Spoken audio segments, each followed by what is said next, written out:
Hi, everyone. Thank you for joining our third Digital Live. My name is Nora, and I'm a field manager here at the Digital Summer Clinic, and I'm joined today with Lily, another field manager, and today we're really excited to talking with Maxine Santoro and Jack Woods, who are the founders slash co-founders of the startups Lily and I are working with this summer. Yeah, thank you so much for being here, Maxine and Jack. Thank you so much for everyone who's tuning in. We're looking forward to going through this conversation. And for those of you guys watching, feel free to drop any questions that you have in the chat, and we'll definitely get to them during the Q&A section later on. And to kick things off, could each of you guys introduce yourselves and tell us a little bit about your experience and what your roles are right now? Sure. My name is Maxine Santoro. My company's name is RxPlora. We'll get into that in just a second. By training, I'm a biochemist. I went to the University of Illinois in Champaign-Urbana, Illinois.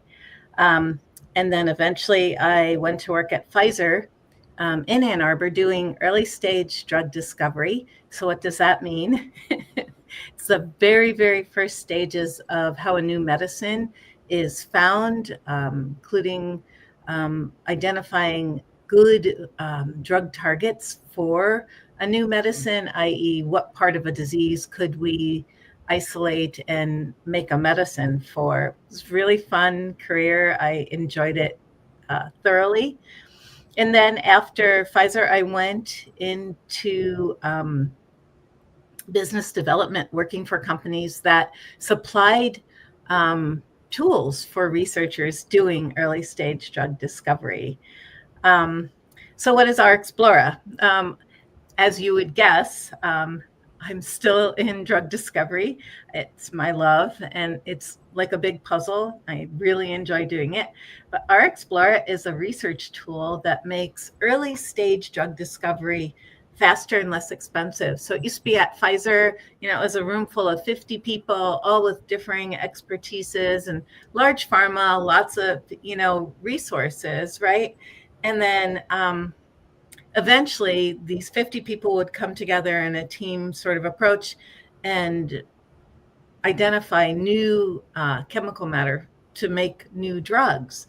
But that's a really expensive endeavor, and it takes a long time. And so the mission that we have is to make it less expensive and faster for drug discoveries to discover their new leads, and hopefully even the playing field for the academic laboratory who has great ideas, but may not have anywhere near the breadth of resource that a company like Pfizer would have.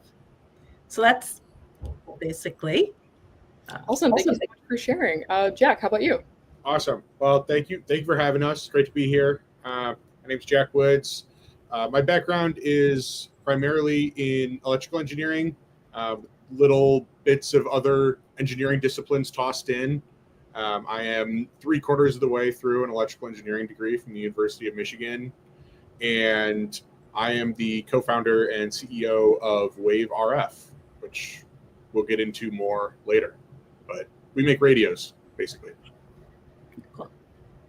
Yeah, it's really great having you both here, both Maxine and Jack. And we have a few questions for you just to kind of help us and viewers get to know you a little bit better. So the first question I have is, what inspired you to start your company, and what was your biggest challenge you faced in the early stages?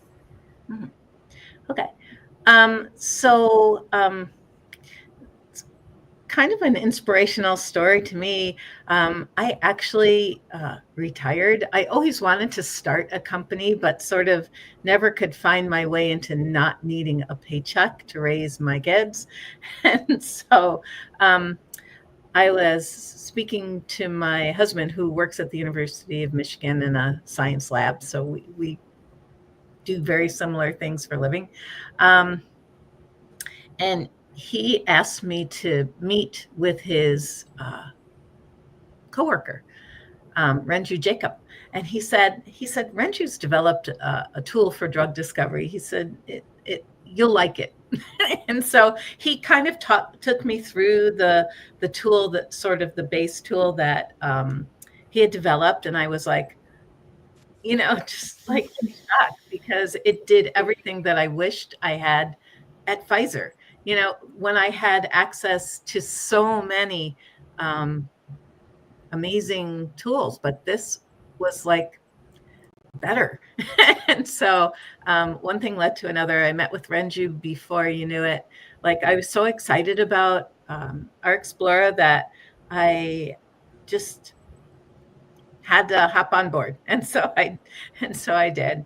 And challenge, like I said, I always wanted to start a company or work in a startup, but just never could. And I was brand new to it. So, and as was Renju. And so we had so much to learn, and we're still learning. It's a challenge. You have to do things like accounting. Oh my gosh, what I don't know anything about accounting. Certainly I'm smart enough to learn, but it's like, oh, I got to learn all this stuff. And that's it. It's like there's always something coming at you, and it's so exciting, but so stressful sometimes. And I would say that was the biggest challenge at first, is just how do you do all of this? I'm only one person. We're only two people, right? How do you get it all done?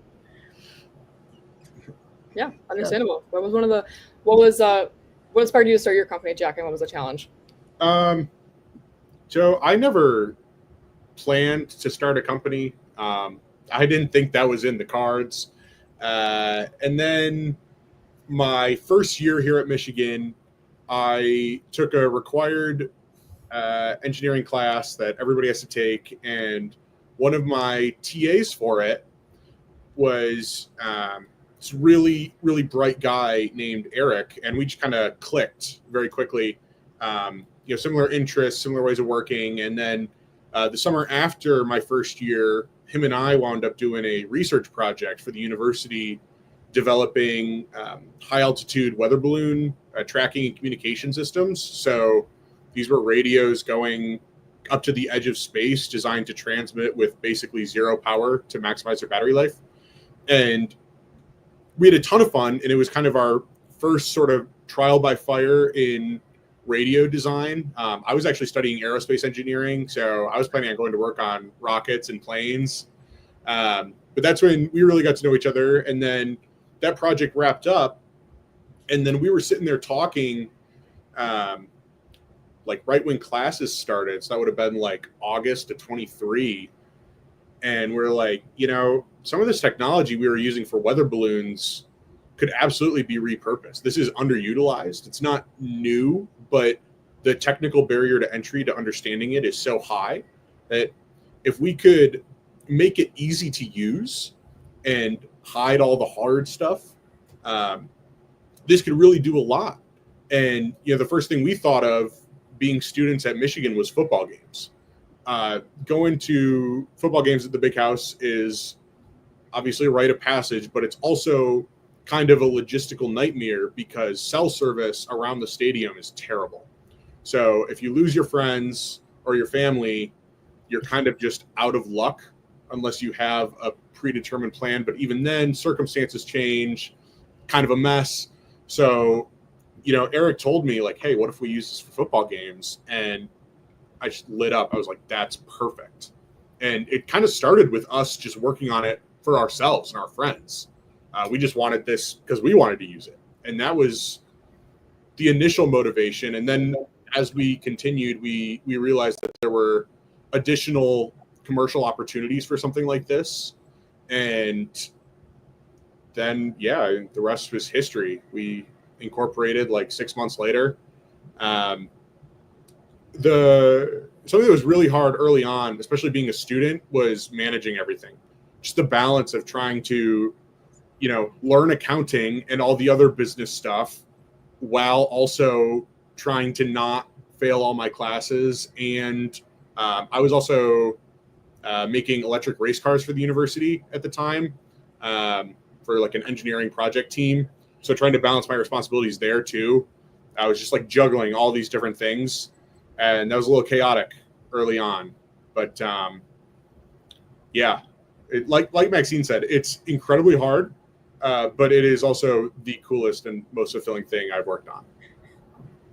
Yeah, it really sounds like the hardest thing that you guys really had to navigate was navigating all of the things that you weren't quite educated on yet, like the accounting or maybe just the management of bringing it into your academic curriculum. So that's really that's just so impressive that you guys are able to do that no matter like what stage in your life you are. Like that's just crazy. But one of the next questions we have was also about some of these challenges. So besides maybe accounting or time management, what was one of the biggest challenges that you guys faced while bringing your startup to life? And how did you overcome that? And like, what do you think that you learned from that experience? Yeah, so I think I almost every startup would say the same thing, funding and time.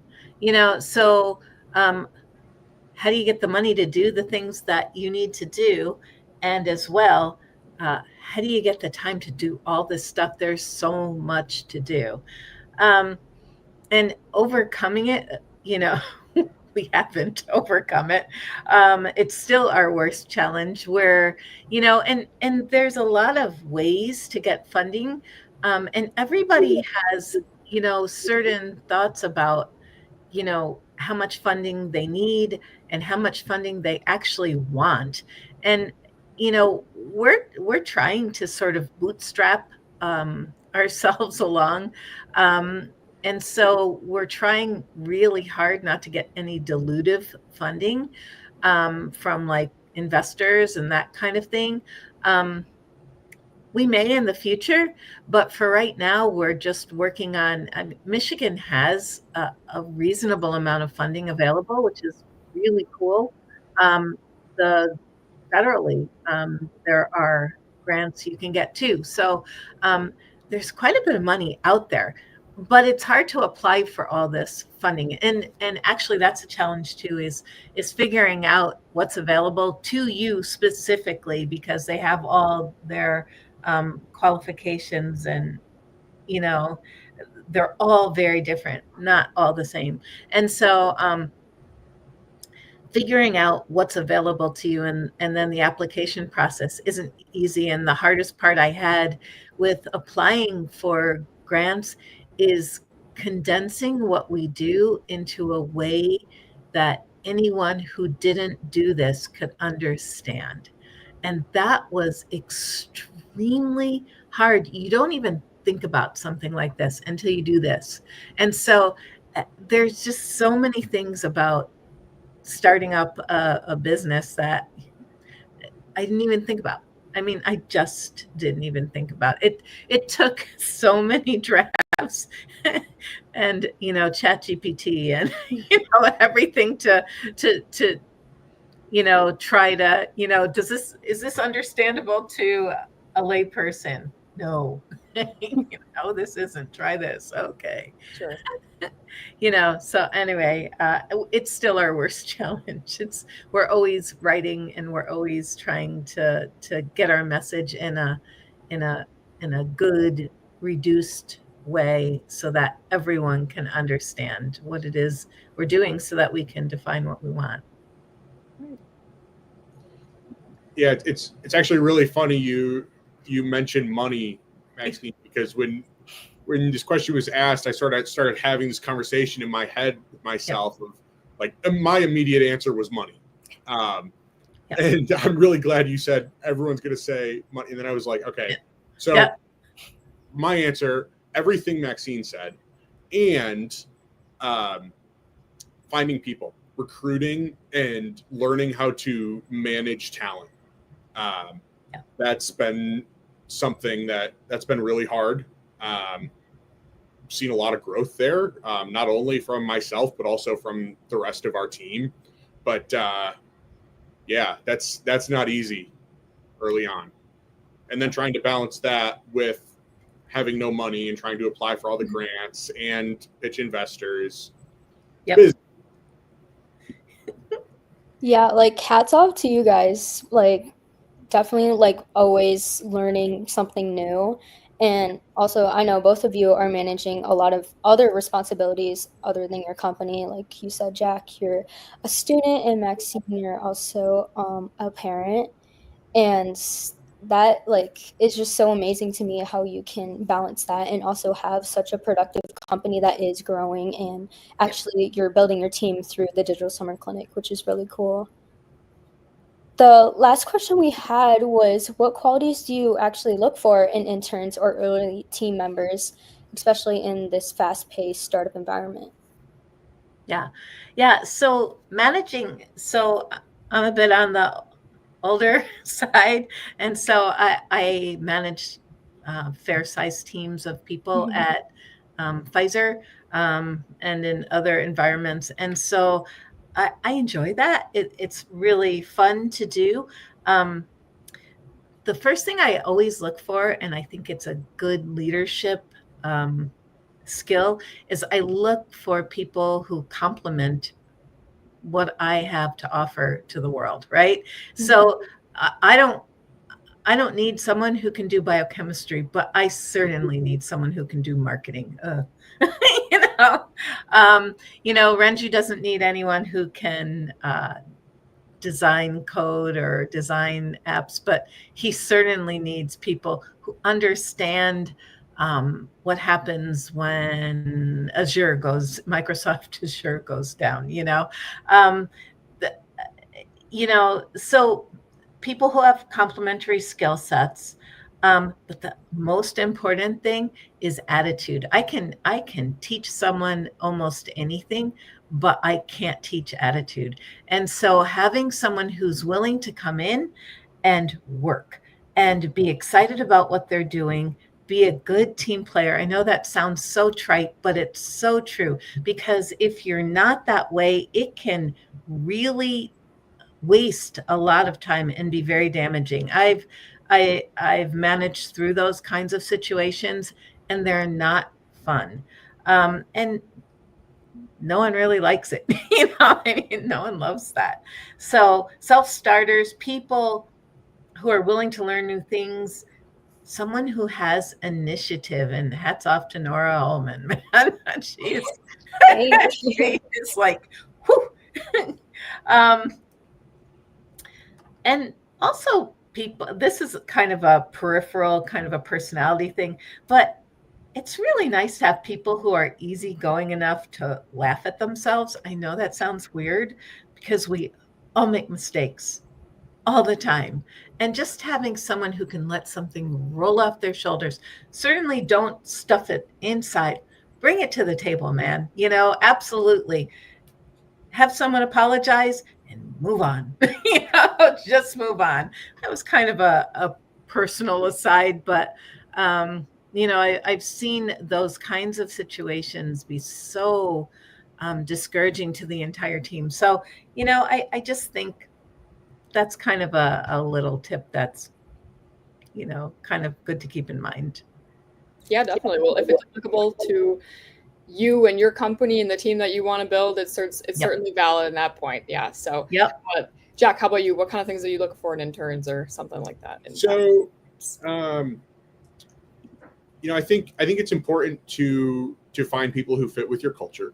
A line I love is, you should never hire your friends, but you should always hire people you can be friends with.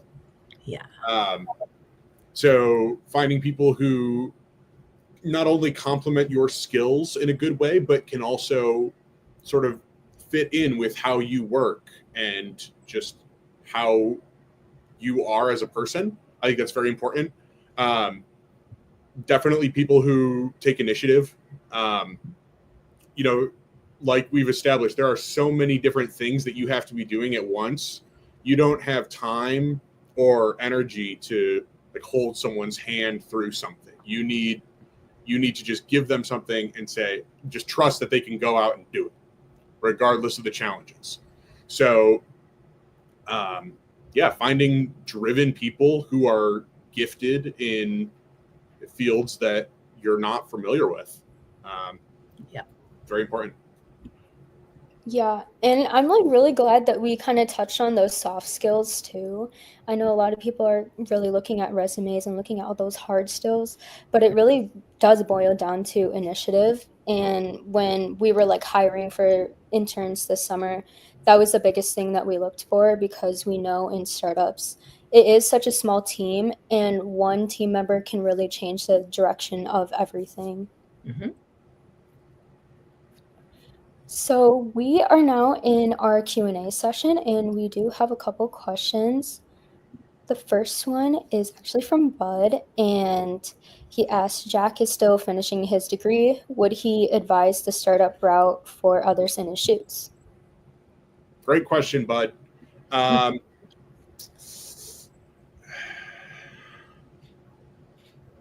okay, so I'm going to say there's two answers. Number one, if you want to work for a startup while you're still in school, totally go for it. You want to start a startup while you're still in school? That's a different question. I think it also depends on if you're doing like hardware or physical products like we are. That adds several layers of complexity versus just doing something like software. But I don't think there's one answer. It really depends on your situation, what motivates you, and what you're hoping to get out of school and your career. Yeah, I think that's super valid because everybody's story is different in academia and in their undergrad career. Like we were just talking about how I had a major switch, everybody's interested in doing different things. So if it doesn't fit with your schedule and your path, might not be something you want to link into. But if you think you can do it and you think it's something that you really want to pursue, all power to you. So I think that was a really good answer, Jack. And so our next question is also from Bud. How many companies has RxPlora worked with? Companies or universities? So we're basically hoping to market to academic labs at this point. And so to that end, I mean, our base company has worked with a few different companies. And we're working now, we have a few customers from academia, but that's where we're at. So our predecessor, which is called MScreen, has worked with several companies and like 1,000 researchers. So the base product works super well. And we licensed it from the university. Renju developed it over the last 10 years and was able, they actually, the Entrepreneur Center said, why don't you start up a company and market this to the rest of the world?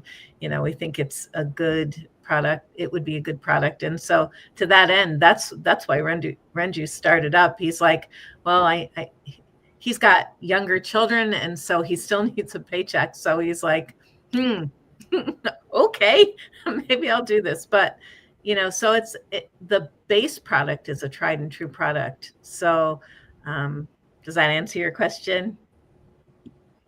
Yes, definitely. Yeah, and I would also say something about RxPlora that I really like is that we're marketing to like smaller biochemist labs and just smaller companies in general because there really wasn't that market for them. Yep. Very hard. The last question is actually for Lily and I. Bud asked, what are the challenges we have faced working with early stage startups? The thing I would say, kind of like going from a student to working in a company, is really learning that initiative. I feel like I've always had it in me, but I've just kind of been scared to like take that first step. But I think if you really do take that initiative and you have direction, it really helps the company that you're working with, and it also helps yourself. You get to learn so much more and try so many new things. Yeah, I think I want to build off that and say that though I feel like I also have the initiative deep down inside me, in my previous encounters and like in school, the end goal was always like super attainable and in sight. Like I knew what I needed to do, but I just had the initiative. I needed to have the initiative to do that thing.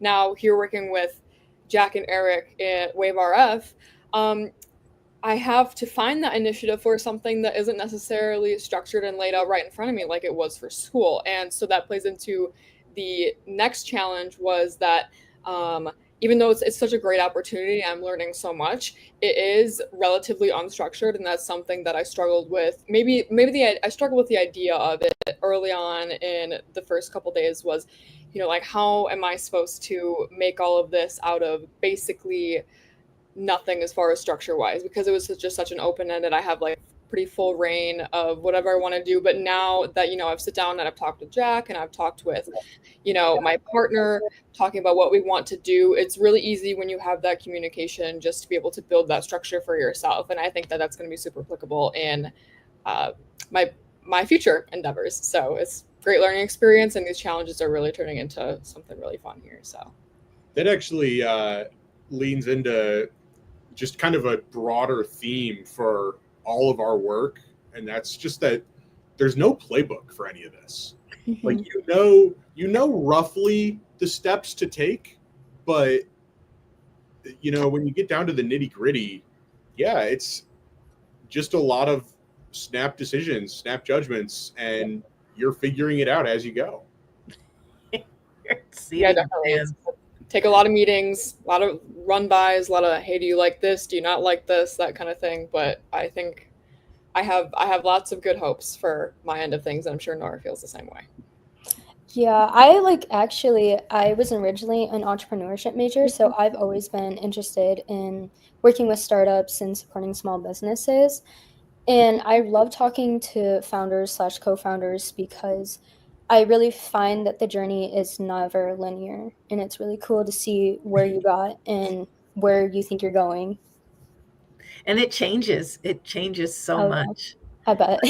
Like our direction has changed so much. I was working on a pitch deck, and all of a sudden I realized that our website didn't have adequate messaging, but I wouldn't, have thought about that unless I was working on a pitch deck, which we haven't used. Well, that's not true. We did a little pitch, but we still have it for the future. And now the messaging is correct, and now we're working on revamping our website, which Nora is totally helping with. So, it's an adventure. It's like a map that takes twists and turns. It's crazy. Yes, definitely a long process, but very rewarding. Before we wrap up, I just want to say thank you again for everyone who joined us today. Yeah, and thank you so much to you guys, Maxine and Jack. It was so great to have you on. Even though you guys are Nora and I's bosses, I'm sure that anybody who's watching was able to get a lot of good information for that, whether they were interns or startup founders themselves or anybody interested in those topics. So thanks to guys to have on and give us all of your information. And for everybody else out there, be sure to stay up to date with our upcoming digital lives for the summer. Our next live will be on July 7th at 5:30 p.m. So until next time, we will see you then.